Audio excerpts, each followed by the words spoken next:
Kalau kita tawakal ke Allahnya 100%, Allah nolongnya 100%. Dan ukuran persentase itu yang tahu cuma kita, karena di hati kita itu yang muncul. Ada satu titik keraguan, berarti kurang dari 100%. Keraguan itu memperlambat datangnya pertolongan dan keajaiban dari Allah. Makanya aku tergantung prasangka hambaku kepadaku. Kenapa ada orang di zaman dulu tuh kayak dapat karomah, keajaiban-keajaiban dalam hidupnya. Kayak nggak mungkin terjadi secara logika dan ilmiah. Karena memang dia yakinnya ke Allah itu 100%. Apakah kalau kayak gitu kita nggak perlu ikhtiar? Perlu, tapi ikhtiar nggak ada hubungannya dengan keyakinan. Ikhtiar itu hubungannya dengan kewajiban. Allah yang suruh ikhtiar, tapi yakin berhasil apa enggak, itu urusan yang kedua, urusan hati antara kita dengan Allah Subhanahu wa taala. Kayak kita minum obat.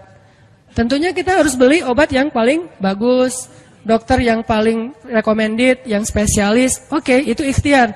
Tapi kalau sampai hati kita terlibat dengan ikhtiar itu, meyakini bahwa kalau ini pasti sembuh, kalau ini kayaknya nggak ada harapan, soalnya dokter juga nggak ahli, berarti hati kita sudah terpaut dengan makhluk dan berarti sudah berkurang yakinnya kepada Allah. Saat itu kita tidak akan melihat keajaiban. Yang terjadi dalam hidup kita saat itu apa? Hal-hal yang ilmiah. Kenapa kita hanya ngalamin hal-hal yang ilmiah? Karena kita yakinnya kepada hal yang ilmiah. Kenapa ada orang yang ngalamin hal-hal yang sifatnya miracle? Karena dia yakinnya kepada mukjizat.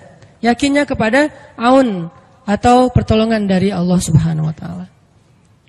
Jadi bukan kita tidak berikhtiar, ini bab a'malul qulub. Amal hati. Apakah hati kita yakin enggak sama Allah Subhanahu wa taala?